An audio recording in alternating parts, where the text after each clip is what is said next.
নমস্কার বন্ধুরা, দীপাস কিচেনে আপনাদের সবাইকে স্বাগত। আজকে আমি মেথির পরোটা নিয়ে এসেছি। তো দেখুন, আমি মেথির পাতাটা কেটে নিয়েছি। এবার মেথির পাতাটা আমি ভালো করে ধুয়ে নেব।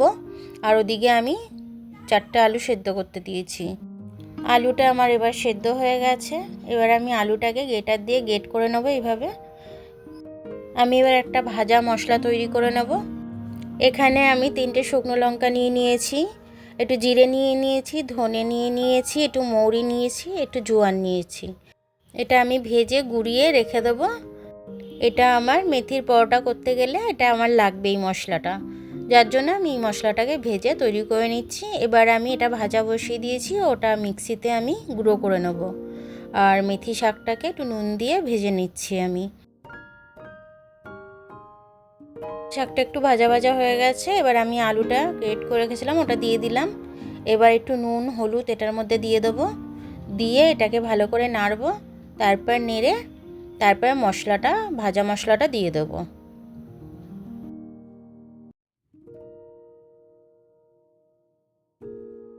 ভালো করে এটাকে আমি ভেজে নেব, যাতে হলুদের গন্ধটা না থাকে, অথচ খেতেও সুন্দর হয় সেই হিসাবে। দেখুন, এটা আমার মশলা দিয়ে ভাজা হয়ে গেছে ভালোভাবে। এটাকে আমি এবার ঠান্ডা করতে দেবো। এবার আমি আটা মেখে নেব। তো আটাতে আমি নুন দেব আর ময়মের জন্য একটু তেল দেব। তেল দিয়ে এটাকে ভালো করে আমি ঘষে ঘষে মেখে তারপরেতে এটার মধ্যে আমি জল দিয়ে মেখে নেব।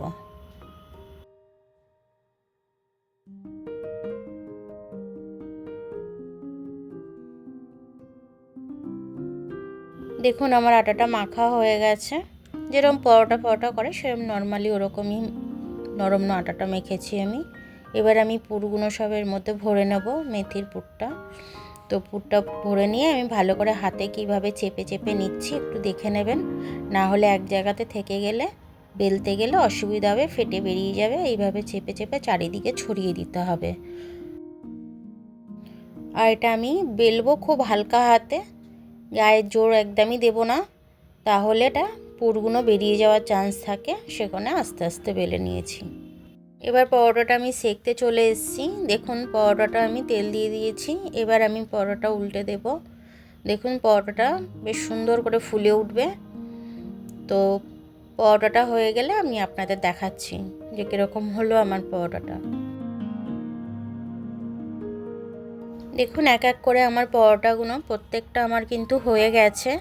এবার পরোটাগুলো কিন্তু খুবই নরম হয়েছে। আপনাদেরকে আমি ছিঁড়ে দেখাবো একটা পরোটা। পুরটা কি সুন্দর চারিদিকে ছড়িয়ে গেছে। ছেঁড়ার সময় গন্ধটাও কিন্তু খুব সুন্দর ছাড়ছে। দেখুন কি সুন্দর মেথির পরোটাটা হয়েছে।